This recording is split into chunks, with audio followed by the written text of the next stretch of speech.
I'm so mature. In Detroit, the 40,000 plus baseball stadium is usually packed with mostly good-looking women who simply can't be into baseball. Oh wait, there's a monorail! Oh, it's a bank. It's advertising a bank. That was the one that we saw earlier. I was wrong, it wasn't a university. It was a bank. Who simply can't be into baseball that much. I wonder why they go then. Is it the good-looking athletes? Because I've seen Tom Selleck in Mr. Baseball. He's got a nice moustache. It's a good movie, that, by the way, Mr. Baseball. It's about an American baseball player who basically his team don't want him anymore, and the only way for him to keep on playing is to take a transfer to Japan. So Tom Selleck plays an American baseballer in Japan, and at first he's stubborn and doesn't want to change and so on and so on, and it's a good feel-good movie, so like, you know that over time he'll change, and it's really good. It's one of the best movies about like an American or a foreigner in general coming to Japan, I find, because I think partially because he really doesn't want to come, and he's genuinely got no interest in Japan. Oh wait, there's a monorail. Oh wait, is that it? No, that's not the Mato one, but it had a really cute rabbit on the back. I don't think you guys could see that though. Haha, Mr. Baseball is awesome! Oh, you've seen it!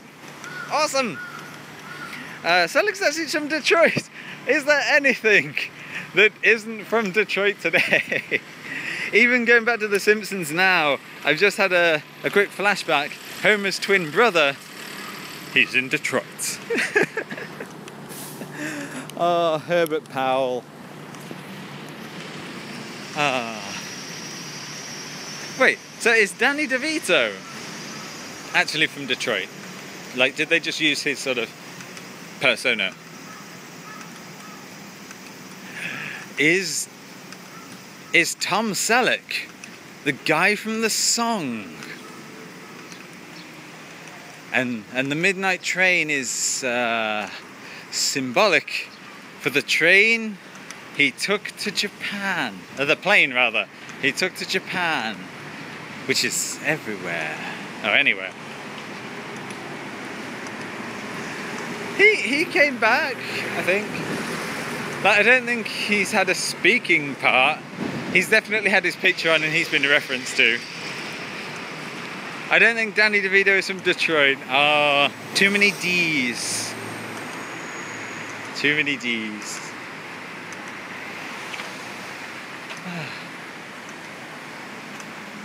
What's that weird thing sticking out of their pebbles? It's a pedestrian street. My favourite Japan movie is Lost in Translation, Bill Murray. Again, it's another good movie, and I think I like it more because it's a guy who didn't really want to come to Japan. He's come to Japan for work, and like he's sort of like accepting the little differences and the little changes, but again, he's not fully diving in because he knows he's not going to stay there. It's only a short time. And I remember, like, back in university, we were doing a course on Japanese movies, I think. I can't really remember, it wasn't that interesting. And we sort of had to discuss an article that was like whether Lost in Translation was racist or not. And I remember at that point, everyone in the class who took up the side of, oh yes, it's racist, they hadn't actually seen the movie. They'd only gone from the 3 articles that we had to read. They'd not seen it. I think there were like 4 or 5 of us in the class of about 20 or 30 who had seen it, and it was hilarious because like you could tell that they hadn't seen it.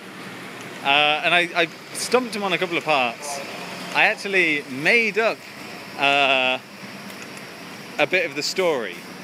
I can't remember what it was too long ago, but it was something like, I believe that when Bill and who was it? Who was the girl? Anyway, when he said, like, the 2 main characters, when they met with her boyfriend and they all went on an excursion together, I mentioned something like that. And like all the people who had seen the movie, they were on my side because they'd seen the movie. And like they all knew what I was doing. So they didn't say anything about it. Like our teacher, who was sort of moderating the debate, she sort of looked at me, and I'm glad she didn't say anything. She just sort of let it go, like let it happen. And then the other side, they rebuted the fact, and they were like, no, when that happened, it clearly meant this. So I sort of debated with them for about a minute or so about that scene. And at which point I then turned and said like loudly to my other debating mates, oh wait, I've got the wrong movie. That scene wasn't in Lost in Translation. And I think we won the debate. Not fully because of that scene, but I like to think it was at least in large part. The teacher did ask me later, she said, so you've seen it, right? And you know it wasn't in that? I was like, yeah, I've seen it, it's fine. It's not racist, it's a fun film. Good movie. We are walking past a toilet. It's a public loo. How do you tell the difference between men and women? There you go. Men have very broad shoulders. Dresses, I presume.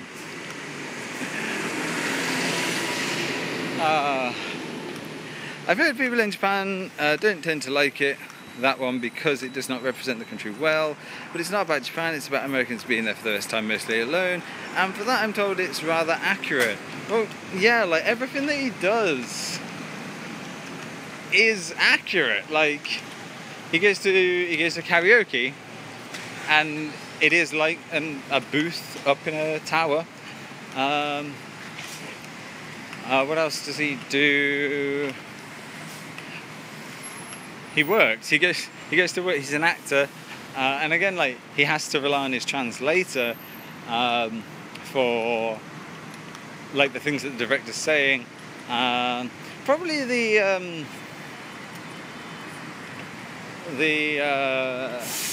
lady caller. I'll word her that way. Probably that. I mean, like, I've heard stories, so based on said stories, I can only assume that has an air of truth to it. And again, like, it's not going to be like every single actor who is here for a whiskey commercial will have a lady caller upon his door. No doubt it's a loud bike. A lady caller come and ask to lip the tights. But again, like the pronunciation thing, like lack of understanding of the pronunciation, that happens a lot. Like, fuck, I mean, whenever I get a McDonald's, gotta cross this road.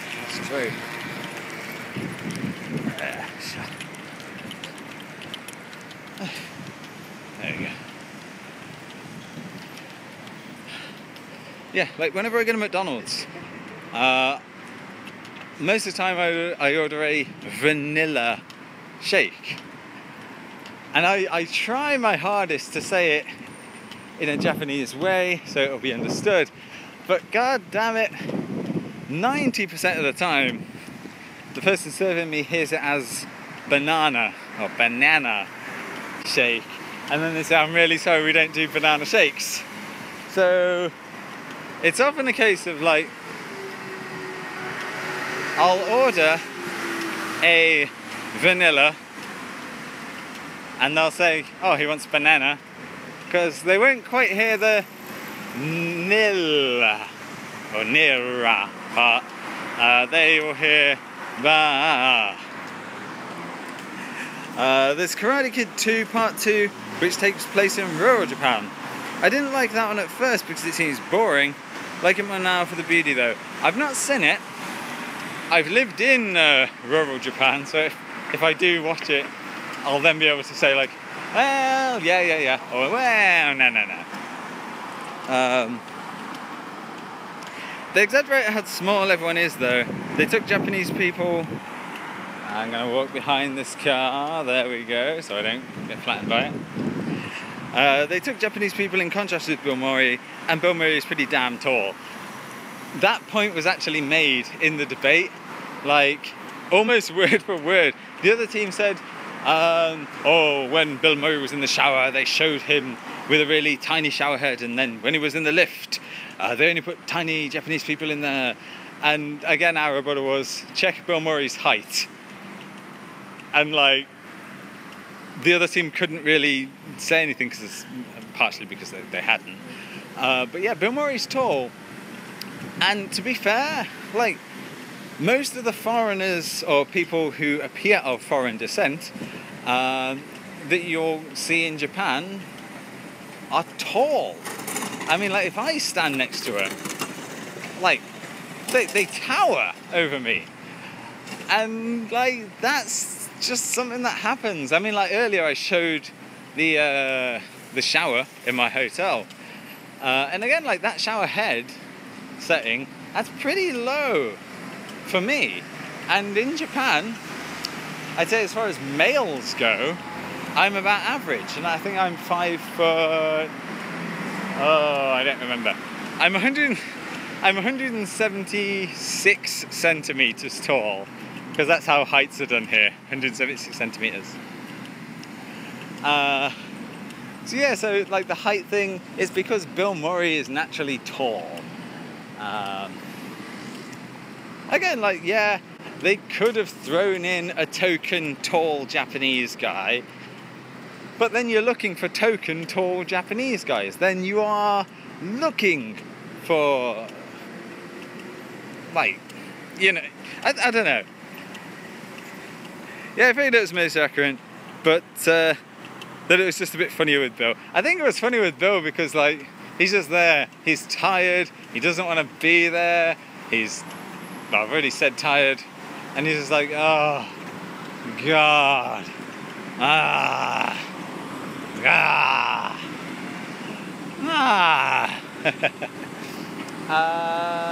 Fuck. There's a place that I'm trying to find, like, one last thing before we head to the train station. Oh shit, my headphones are falling off. Head is too sweaty. Right, I will throw one. He always does the best face expressions. Says so much without saying anything. And that's a brilliant stage for an actor to do, I think. You just say everything without saying a word. Right, there's one movie about an American person coming to Japan that will fill you with rage. Like, I saw it once and God, I was okay. I'm not going to talk about it because number one, it fills me with rage, and number two, if you do see it, I'd prefer you just see it without knowing what goes on. I'll admit I've already kind of spoiled it because I have said fills with rage. And it's a movie called The Little Ramen Girl. I saw it on the plane back from Japan, like the first time that I came when I was an exchange student. But God damn it. So if you ever want a God damn it feeling, then The Little Ramen Girl, that's for you. Hurry up, hurry up, hurry up, hurry up. Okay. I want to get behind you before the light changed. Alright. So right now, the thing that I'm looking for, it's a manga studio, except it's like an open space studio. So, like, you don't have to be like a professional artist. You don't have to be in a group or a club or a circle. You don't even have to be like intending on being published. You can just go and be there and draw, like on your own, or you can go with people, like take a group. But it was a really nice place that I went a few times, and you can just get some work done. Never heard of that one. I'll check out the previews at least. No. Watch the whole thing, because like when I watched it, I just literally that day had an awesome 8 months in Osaka, and I was on the plane and I saw it on the list and I thought, oh, that can't be too bad. Yeah, like go in as spoiler free as you possibly can. I think I've forgotten where this place is.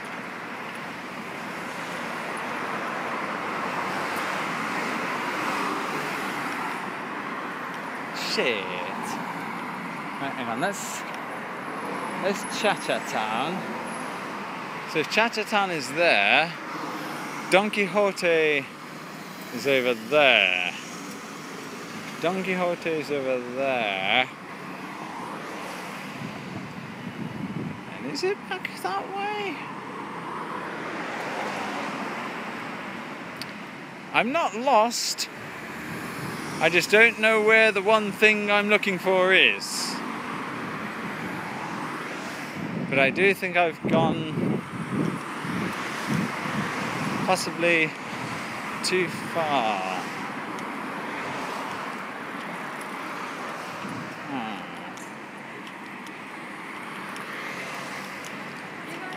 Yeah.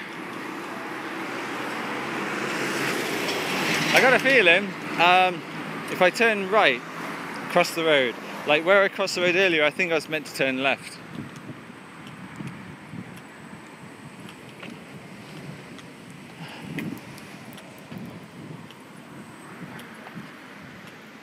Car parks. Loads of car parks.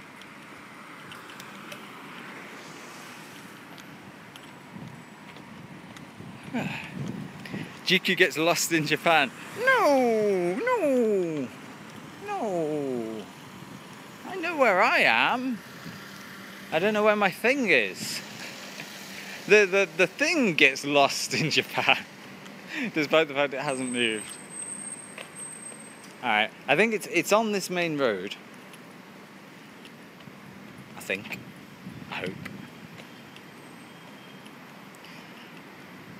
And it's like not even a standout obvious place. Because it's like it's on the second floor. And the door to get in is, again, it's kind of small. Well, not small, it's a door. It's a normal door size. It's just quite inconspicuous.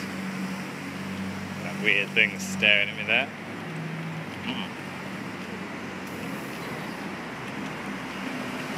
And another one. Weird. We got a nice cafe there. I say nice, I'd never been. But that is a very reflective window over there. I wonder if my face has accidentally been shown on there, which would be disastrous for that face to show up. Again, very reflective surface. Okay, I think it's on the left. I don't think it's any further down that way. Wait, if it's on the left, I'm going to want to cross this road. Zoom in, fans of Jikyuu. But yeah, like, in all honesty, like when I've watched back some streams at certain parts where I've known like there were mirrors and stuff, I've seen sort of just enough face. Oh wait, look way in the distance. That monorail, that's the Maytown monorail. Oh, now that's one, if you can zoom in, or if you could zoom in, that would have been one to zoom in on. Forget my face, my old mug. Right over there, that monorail. Ah, bollocks. It's 33 degrees. It's 2 minutes past 7. Yeah, so like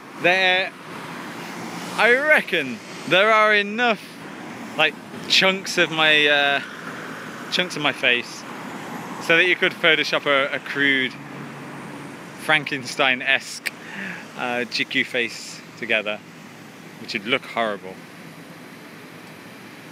Alright, the light's gonna change in 3, 2, 1, boom. I love lights when they're predictable.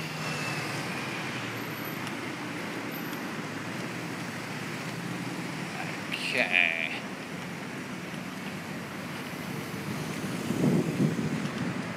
Yeah, I think this is the right spot, because I remember whenever I get a window seat, and I think I mostly got window seats, you'd look out on the street here. That view looks a bit familiar.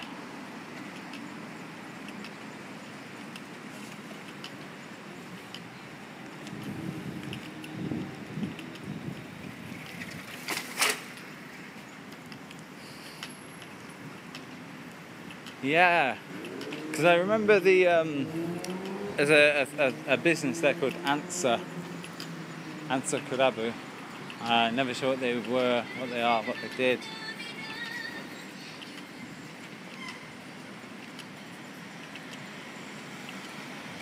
But I'm looking now for a staircase that reminds me of something. It's not this one. Could it have been there? I don't remember a car park. Oh my god. They've paved paradise and put up a parking lot. Oh, don't tell me they're from Detroit. Oh man. I think I've seen a bit of your face as well, but never really took note because it wasn't the whole thing, or it was dark reflection, and you don't want anyone to see anyway. So then just forget about it anyway. Yeah. I think it's gone. Because I remember finishing working